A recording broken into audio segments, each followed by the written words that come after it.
Hello there, this is Alex from Who Target. Come in. And today I'm going to discuss the first episode of Season 2 of The Last of Us. Sky Atlantic, HBO's big new drama. If you've never watched it, it's based on the rather amazing PlayStation video game with the same title. This is Season 2, and it's also all based on the second game, The Last of Us 2. And we sort of start the video game or the actual TV episodes with this whole crew of people who want to kill Joel for what he's done, basically, to the last people who were... It's all survivors of this sort of very nasty, clicky mushroom virus thing. It makes everybody turn into nasty, clicky mushroom people who infect people and so on and so on. It's like a mushroom virus, if that makes sense. We have this whole thing where they say we're going to kill Joel, make it very, very slowly. It's a very violent, the game is as well. I think the game's an 18, but this got a 15 for the TV episode. I'm not too sure why. It's a very violent TV program, to be bluntly honest, and very sweary and very violent, not for young'uns, basically. We don't have the credits, those beautiful credits, that beautiful piece of music, and there's sort of mushrooms sprawling all over the world, basically. We then go back to getting to Jackson, is where it ended. That's where they ended up at the end of last season. We see the relationship between Joel and Ellie has not really got any better. She sort of blames him for everything that happened at the end of season 1, where, if you don't know, you find out that Ellie is immune to the mushroom virus. You can be cut and bitten by the little horrible things, and that still doesn't get infected, and that happens again in this episode as well.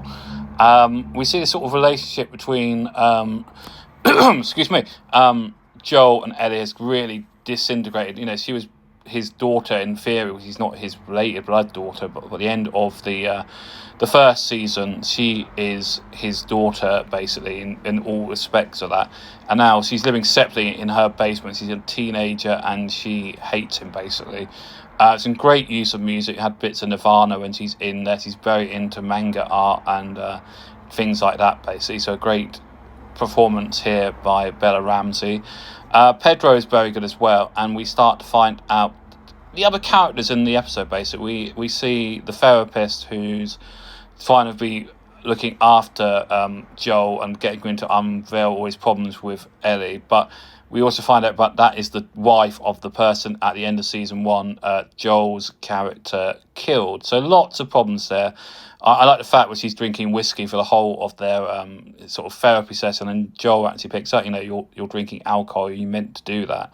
And she sort of prompts this by saying, yes, it's the day of it's my birthday and I'm pretty sad, basically.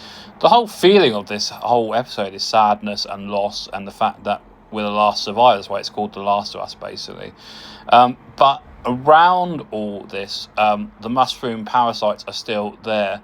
They're trying to rebuild houses, and they can see what the plumbing systems under the houses have all got the mushroom tentacles in, but they think they're sort of dormant and not going to do any damage. But we know by the end of the episode they're actually not dormant. I think what happens to Ellie, where she gets bitten and attacked by a clicker, basically, she's on duty because they have patrols to find people who have been infected, basically, who are not allowed into the village of Jackson now, and they go out on patrols to kill the clickers, basically. That's what these nasty mushroom infected people end up being. They make like a clicking noise, basically. And Ellie and her best friend go out hunting in this house. It's a great, but I bet it's brilliant in the game. I have to admit, I've actually never played The Last of Us games, but they look amazing on the PlayStation. If people played them, let me know your feelings on them in the comments here. So she goes in the house and manages to find this clicker that's stalking her and stabs it quite a few times in the head and gets covered in its blood and gets bitten. But again, she's immune. She doesn't actually turn into the mushroom creatures. So there's lots of things going on in this episode. There's religion, there's conformity. It's a very typical Bible Belt village. They're making a new society because of the last of the people who haven't been infected. And it's very Bible Belt. It's very, you have a yearly ceremony for the young'uns. And that really annoys everybody, where Ellie and her best friend, who's also female, get it on the dance basically and snog each other, and this really upsets the elders and they don't like it, and they're sort of basically thrown out of the village basically for doing that. So there's lots of questions about life and how things are changing for people in working out their identity. And, you know, we live in a society now where you cannot be anything but the norm now. You know, if you're anything out of your own identity, you're immediately squashed down and quashed, basically. And it made illegal, as things have happened today. I'm not going to go into that here. Anyway, so The Last of Us, great episode. Pedro and Bella Ramsey on great form together, even better, I think, than the last couple of episodes. Because you're sort of seeing that relationship, and they hate each other. They want to build that relationship of father-daughter, and everything's changed, basically. And she's now a much more independent person. She's her own person and wants revenge on all the clickers because of what they did to her, basically. And I think that's something that's going to happen there. I think the crowd of people who want to get hold of Joel are going to kidnap him, kill him. I know there's lots of different endings of the game with Last of Us 2, so it'll be interesting to see how they go. It's beautifully shot. There's lots of snowy mountain bits in Jackson. I don't know if that's actually Jackson in America they filmed it in. Looks more like Canada, I think. Great music all the way through it. Lots of modern bits, lots of old bits, like we had Nirvana in it, and we had that great opening score piece of music. But it's well worth a watch. If you haven't seen it, go on to Now TV if you haven't got Sky, and binge season 1 and season 2. I believe, because it's annoying people, that only episode 1 is there. Basically, you cannot binge season 2 yet. You have to watch it either at 2 a.m. in the morning when it goes live on Fox, or you can watch it at 9, like I'm watching it at 9 in the evening.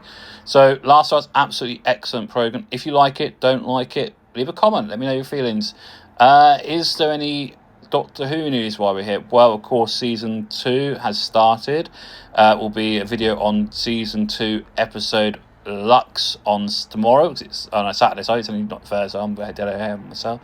And yeah, with Mr. Ring-Ding-a-Ding Man, when the Doctor gets to 1950s Miami and meets something a bit interesting out of a cartoon. So it should be very interesting with Alan Cullens playing the Ring-Ding-a-Ding Man, as it's meant to be, according to all reviews, it's meant to be Ncuti's best performance as the Doctor. Hopefully it will persuade people who don't like this Doctor to like him. Anyway, that coming on Saturday, and in a bit, the final episode of Daredevil and my feelings. So keep the love, people. Bye.